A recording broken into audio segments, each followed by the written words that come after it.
வணக்கம். தமிழ் ஃபுட் கார்னரில் இன்றைக்கி ஜவ்வரிசி கிச்சடி பண்ண போகிறோம். இந்த கிச்சடியோட டேஸ்ட் வந்து ரொம்ப நல்லா இருக்கும். ஜவ்வரிசியை மட்டும் ஊற வச்சிட்டோம்னா வேகமாக 10 நிமிஷத்தில் செஞ்சு முடிச்சிடலாம். இப்போ அந்த டேஸ்டான ஈஸியாக பண்ணக்கூடிய கிச்சடியை எப்படி பண்ணுறதுன்னு பார்க்கலாம். இந்த கப்பில் 1 கப் ஜவ்வரிசி எடுத்திருக்கேன், மாவு ஜவ்வரிசி. இந்த ஜவ்வரிசி 150 கிராம் இருக்கும். இதை இந்த பாத்திரத்தில் சேர்த்துட்டு 2-3 தடவை ஜவ்வரிசியில் உள்ள மாவு தன்மை போகிற மாதிரி கழுவிக்கலாம். ஜவ்வரிசியில் மாவு ஜவ்வரிசி, நைலான் ஜவ்வரிசின்னு 2 வெரைட்டி இருக்குது. இதுக்கு மாவு ஜவ்வரிசி தான் கரெக்டாக இருக்கும். இப்போ இதில் ஜவ்வரிசி எடுத்த கப்லேயே 3/4 கப் அளவு தண்ணி சேர்த்து 2லேருந்து 3 மணி நேரம் ஊற வச்சுக்கலாம்.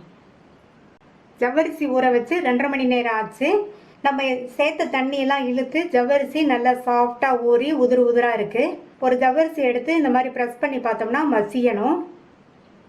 இந்த மிக்ஸி ஜாரில் கட் பண்ண 2 பச்சை மிளகாவும் 1 டீஸ்பூன் இஞ்சி பொடியாக கட் பண்ணதையும் சேர்த்து கொஞ்சமாக தண்ணி சேர்த்து இதை பேஸ்ட் மாதிரி அரைச்சிக்கலாம்.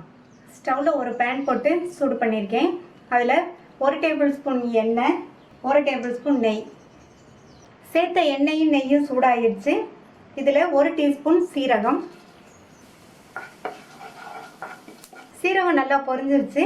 2 சின்ன உருளைக்கிழங்க பாதி அளவுக்கு வேக வச்சுருக்கேன். இந்த மாதிரி க்யூப்பாக கட் பண்ணி வேக வச்சுக்கணும். எண்ணெயிலே நல்லா ஃப்ரை ஆகணும். பாதி அளவுக்கு வேக வச்சாதான் வந்து இந்த உருளைக்கிழங்கு நல்லா ஃப்ரை ஆகும். நம்ம ஃபுல்லாக வேக வச்சிட்டோம்னா இந்த மாதிரி எண்ணெயில் வதக்கும் போது உருளைக்கிழங்கு வந்து குழஞ்சி போயிடும். இந்த நெய் எண்ணெய் கலவையில் நம்ம பாதி வேக வச்ச உருளைக்கிழங்கு நல்லா வதங்கி சாஃப்ட் ஆயிடுச்சு. அடுத்து இது கூட கறிவேப்பிலை, நம்ம அரைச்ச பச்சை மிளகாய், இஞ்சி பேஸ்ட்டு, இதையும் இந்த எண்ணெயிலே நல்லா வதக்கிக்கணும்.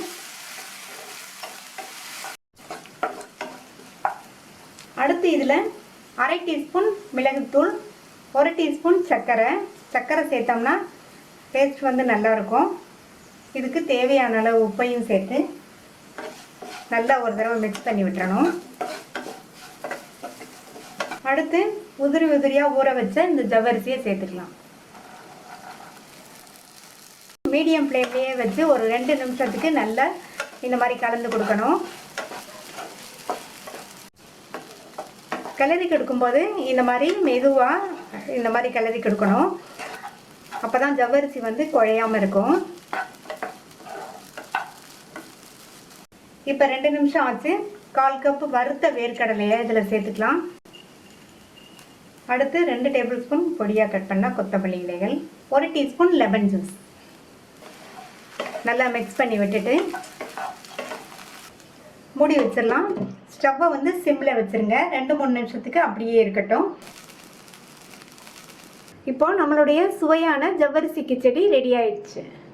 இப்போ ஸ்டவ் ஆஃப் பண்ணிடலாம். இந்த ஜவ்வரிசி கிச்சடியை ட்ரை பண்ணி பார்த்துட்டு உங்கள் கமெண்ட்ஸை சொல்லுங்கள். இது வரைக்கும் தமிழ் ஃபுட் கார்னர் சேனலை சப்ஸ்கிரைப் பண்ணாதவங்க சப்ஸ்கிரைப் பண்ணிவிட்டு பக்கத்தில் உள்ள பெல் பட்டனை கிளிக் பண்ணிக்கோங்க. தேங்க்யூ.